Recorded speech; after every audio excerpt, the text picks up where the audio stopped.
আসলে আমি আপনাকে ফোন করছিলাম একটা বিষয় একটু বলার জন্য। হ্যাঁ, শুনছি। আহ, দেখুন আসলে আমার বয়স চলছে 31 বছর। হুম, আমি জব করি ব্যাংকে। হুম, তো রিসেন্টলি আপনার 2019 সাল থেকে এই 2022 সাল পর্যন্ত হুম, মানে আমার একটু সমস্যার কারণে চাকরিতে মানে ওই আর্থিক দুর্নীতির কারণে হুম। ওএসডি করে রাখছে আচ্ছা। 3 বছর।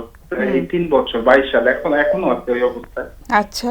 তো সেখানে আপনার আমি এই ওএসটির পর থেকে আসলে এতটা বিষণ্ণ, এতটা টেনশন, এতটা মানসিক অশান্তি হুম, আমার ভিতরে বিরাজ করে, এটা আসলে ভাষায় বলতে পারবো না, আপনাকে আমি বোঝাতে পারবো না।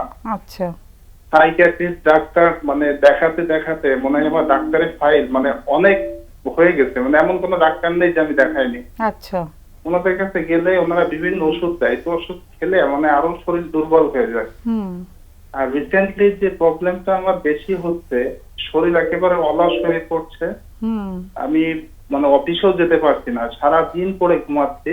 হুম, মানে এতে করে জীবনযাত্রা মানে খুবই একটা মানে ব্যাহত হচ্ছে, মানে এতটা খারাপ যে আমি হুম, কি করব আমি কিছু বুঝতে পারছি না। হুম, এদিকে আমি রিসেন্টলি আপনার এই 3 মাস হচ্ছে আমাদের মানে লাভ ম্যারেজ আর কি, আমি বিয়েও করছি।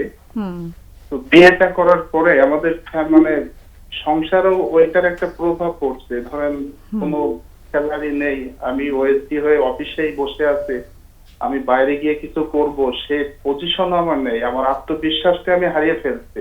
আচ্ছা। সবকিছুতে ভয় লাগে, নেগেটিভ চিন্তা আছে, মানে বাইরে যেতে পারি না, বাইরে গেলে ভয় লাগে, মানে এতটা বিষণ্ণতা লাগে।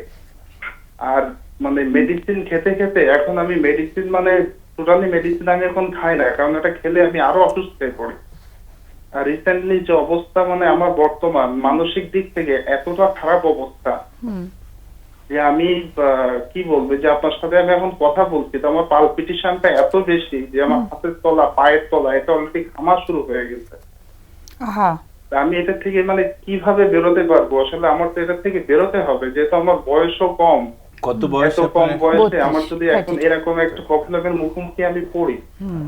তাহলে আমি কিভাবে মানে চলবো? আমি আরো নতুন বিয়ের সাথে করছি, আমারও একটা সংসার হয়েছে, এটাতে আমি কি করব? আমি নিজেই মানে দিশেহারা হয়ে পড়ছি একদম। বুঝতে পারছি আমরা অনেক বেশি অশান্তি, কষ্ট, মানে রাগও কাজ করছে নিশ্চয়ই, তাই না? জি জি। ওএসডি করার কারণটা কি, মানে ওখানে কি অবিচার হয়েছে কোনো? হ্যাঁ, আমি মানে আর্থিক একটা কেলেঙ্কারি, যদিও সেটার সাথে আমি সংশ্লিষ্ট ভাবে জড়িত ছিলাম না, হুম। তারপরও আমি সেখানে মানে যাই হোক সেটা আমি সেখানে প্রচুর মানে টাকা আমার দেওয়া লাগছে ওইটার জন্য অনেক। আচ্ছা। তো কিন্তু দিয়ে ওএসডি মানে থেকে ওএসডি থেকে ওরা সরাচ্ছে না এখনো? না, এখনো সরাইনি, এখনো আমি রানিং ওএসডি তে আছি। আচ্ছা, ওএসডি থেকে বেতনও দেওয়া হয় না? আমার স্যালারি চালু আছে, কিন্তু ওই যে আমি যে অর্থ যে কেলেঙ্কারি, হুম। ওই স্যালারি থেকে ওই টাকাটা ওখান থেকে কেটে ও নেয় পুরোটাই। আচ্ছা, যার জন্য বেতনটা ঠিক মতো আসছে না, জি। টাকাটা। হুম। ওকে, আর বিয়েটা হয়েছে কতদিন? 3 মাস। 3 মাস হয়েছে। ওকে। আচ্ছা, আমি শুনতে পাচ্ছিলাম যে শুধুই ওষুধ খেয়েছো, তুমি কি কখনো থেরাপির সাহায্য নাওনি, সাইকোথেরাপি? না, আমি কখনো সাইকোথেরাপি এটা নেইনি। সেটা কি কারণে বলো তো? অনেক মানে জায়গায় আমি তো। এটা মানে নিতে পারিনি কখনো, আমি অনেক যোগাযোগ করছি, হুম। কিন্তু আমি আশেপাশে কিংবা একটু বাইরে আমি কখনো পাইনি কোথাও এটা। তুমি কি ঢাকার বাইরে থাকো? হ্যাঁ, ঢাকার বাইরে আমি থাকি আচ্ছা। আপনার খুলনাতে। ওকে। আচ্ছা, আচ্ছা। খুলনাতেও এখন আছে তো, হ্যাঁ। একটা প্রশ্ন হুম। করতে চাই। আচ্ছা। আপনি একটু একটু লাইনে থাকতে হবে। তাহলে প্রশ্নটা একটু শুনে নিই আগে, তারপর তুমি প্রশ্ন শুরু করো। একটু আমাদের প্রশ্ন কি আজকে আমাদের কাছে, যে কিভাবে তোমার এই বিষণ্ণতাটা কমাবে বা কষ্ট। আমার এই যে হ্যাঁ মানে এই যে মানে বিষণ্ণতা, আমি যে কোনো কাজে মন দিতে পারছি না, সবসময় একটা অশান্তি, একটা পেরেশানি, হুম। মানে আর যেটা থেকে আমি বিষণ্ণতার সাথে বেরোতে তোমার পারছি না। অ্যাংজাইটি অনেক কাজ করছে, তাই না? এই যে তুমি ফোন জি করতে হ্যাঁ, গিয়ে তোমার অনেক। হাত পা ঘামছে। হ্যাঁ হ্যাঁ ওকে। হ্যাঁ। অনেক অনেক দুশ্চিন্তাও কাজ করছে, তুমি একটু লাইনে থাকো, প্রশ্ন আছে এখানে। আমি হচ্ছে আপনি বলছিলেন মেডিসিন খেতেন আর কি।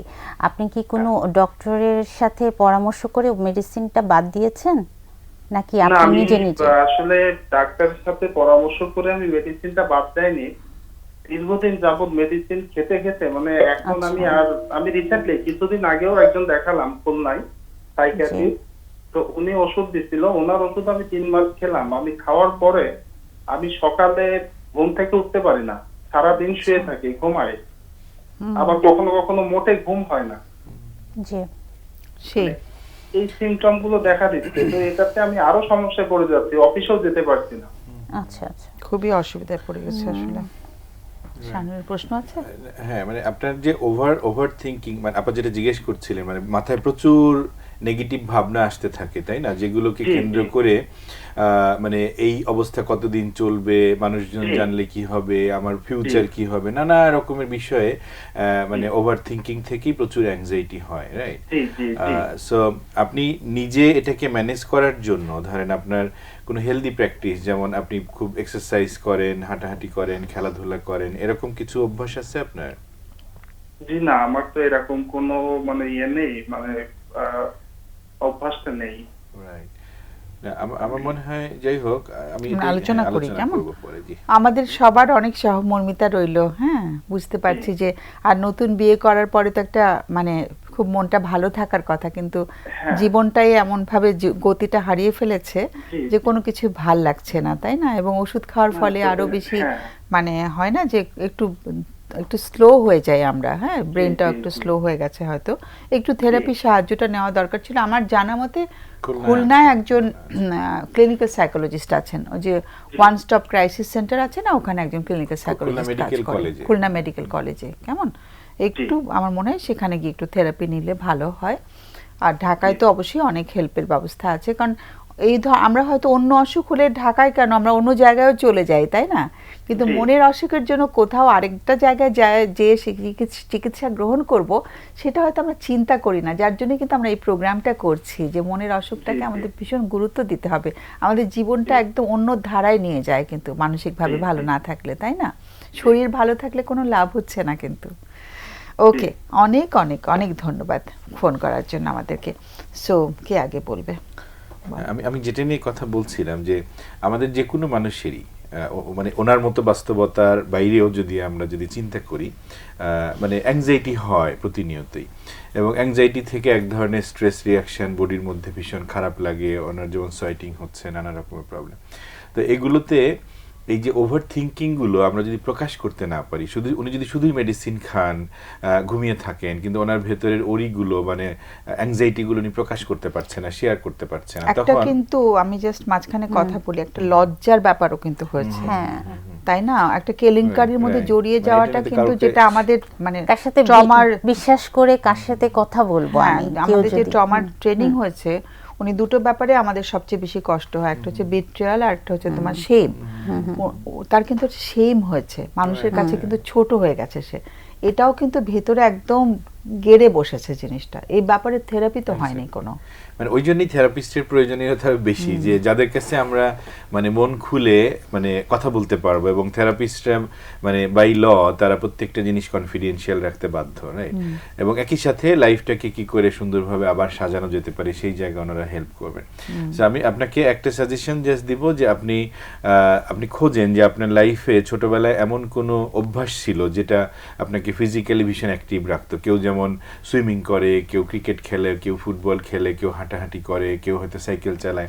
সো এমন কিছু যেটা আপনাকে ফিজিক্যালি অনেক অ্যাক্টিভ করবে, এর ফলে যেটা হবে আপনার ব্রেইনের মধ্যে যে প্রচুর স্ট্রেস হরমোন তৈরি হচ্ছে, রিলিজ হচ্ছে, কর্টিসল বেড়ে যাচ্ছে, মানে এটার ইম্প্যাক্ট আপনার পুরো শরীর বহন করছে। সো এটাকে মিনিমাইজ করার জন্য ওই অ্যাক্টিভিটিগুলো আবার হেল্প করবে, আপনার এন্ডোরফিন বাড়াবে, সেরোটোনিন বাড়াবে, যেটা ওষুধও হেল্প করছে। কিন্তু পাশাপাশি দুটো অ্যাপ্রোচেই আপনার ট্রিটমেন্টটা হওয়া দরকার, তাহলে মানে হয়তো আপনি কাম ব্যাক করতে পারবেন আবার কুইকলি। আমার কাছে সেমই, তবে আমি মানে প্রাধান্য দিব প্রথমে যে ডক্টরের সাথে কথা বলা, এবং অবশ্যই সাইকোথেরাপির সাথে বসা, কারণ ওনার যে জায়গাগুলোতে ব্যারিয়ার মানে বাধাগুলো কাজ করছে, সেটা হচ্ছে যে লজ্জা বোধ হচ্ছে, এবং তার ভেতরে কিন্তু অনেক না বলা অনেক কথা রয়েছে, অনেক কষ্ট রয়েছে, বা অনেক অভিযোগ রয়েছে, যে অভিযোগগুলো অফিসের সাথে অনেক হয়েছে, রাগও কাজ করছে। হ্যাঁ, ওই যে বললেন যে আমাকে কেন এতদিন ধরে ওএসডি করে রেখেছে, এই কেন যে রেখেছে? ভিতরেটা কিন্তু রাগের ব্যাপারও ঘটে তখন। হ্যাঁ, অবশ্যই কোনো কিছু ভাল লাগে না, কাউকে ভাল লাগে না, মানে সবাইকে অবিশ্বাস হয় তখন। অবিশ্বাস শেষ হয়। এবং এর নতুন বিয়ে করেছেন, ওই ও ওয়াইফের কাছেও কিন্তু তার একটা লজ্জার জায়গা আছে, এবং যে বেতন যা পাচ্ছে কেটে রাখছে, তো একটা অর্থনৈতিক সংকটের মধ্যে তো রয়েছে সে। সব আর দিক থেকে বিয়ের পরে তো মিলে। লাইফটা আরো চেঞ্জ হয়ে গিয়েছে, মানে সব দিক it's থেকে an- কিন্তু একটা মানে কি বলবো সংকট বেড়ে গেছে। সব তো side ওই থেকে। ওই জায়গা থেকে আমি বলবো অবশ্যই যেন মেডিসিন এবং সাইকোথেরাপিটা পাশাপাশি অবশ্যই নেন, এবং মেডিসিন অবশ্যই মানে ডক্টরের সাথে পরামর্শ ছাড়া আসলে না, বন্ধ। যেহেতু সাইড এফেক্ট গুলো হচ্ছিল, যেটা আমি একটু বলবো যে ডাক্তারদের কাছেও আমার রিকোয়েস্ট থাকবে যে তারা যদি সাইড এফেক্ট গুলো একটু বলে দেন, হ্যাঁ, পার্শ্ব যে- প্রতিক্রিয়াগুলো যদি না বলে দেন, নালে হয় কি পেশেন্টরা যখন একা একা কষ্ট পেতে থাকে তখন ওরা বুঝে না যে কি করবে, আমি কি ওষুধটা খাবো না ছেড়ে দেব। এই জিনিসটা কিন্তু খুব হয় ওষুধের সাইড এফেক্টে, যারা কষ্ট পেয়ে আসেন আমাদের কাছে, তখন আমরা কিন্তু একটু খেয়াল করে যদি তাদেরকে বলে দিই এগুলো আপনার হতে পারে। অনেকেই তো বলেন যে আমার খুব ঝিমানি লাগে, আমার কথা জড়িয়ে আসে, আমি ওজন বেড়ে যাচ্ছে, হ্যাঁ, তো এই জায়গাগুলো আসলে আমাদের মানে ডাক্তাররা যদি একটু বলে দেন খুব ভালো হয় আর কি। কারণ রোগীরা তো এসব কথা চিন্তা করে না, তারা ওষুধ খেয়ে যখন খুব খারাপ লাগে ওষুধটা ছেড়ে দিচ্ছে। কিন্তু ওইটাই বলা যে ওষুধটা আপনি ছেড়ে দিন না, তার আগে আমার কাছ থেকে পরামর্শ নেবেন আর কি। এবং সাইকোথেরাপিটা এখন ইমিডিয়েটলি স্টার্ট করা উচিত আমার কাছে। আর আরেকটা বিষয় যেটা হচ্ছে, আমরা তো কোভিডের মধ্যে অনলাইনেও কিন্তু কাউন্সেলিংটা আমরা নিয়েছি, সাইকোথেরাপিটা নিয়েছি। কিন্তু সে তো যেহেতু জানতো না যে কোথা থেকে অনলাইনে নেওয়া যাবে, তার জানা ছিল না আর কি, সেজন্যই তো খুলনায় তো হয়তো আছে এখন, ইনফরমেশনের অভাব Information-এর হয়েছে অভাব আর কি, ছিল সেটা হয়তো। হতেই পারে।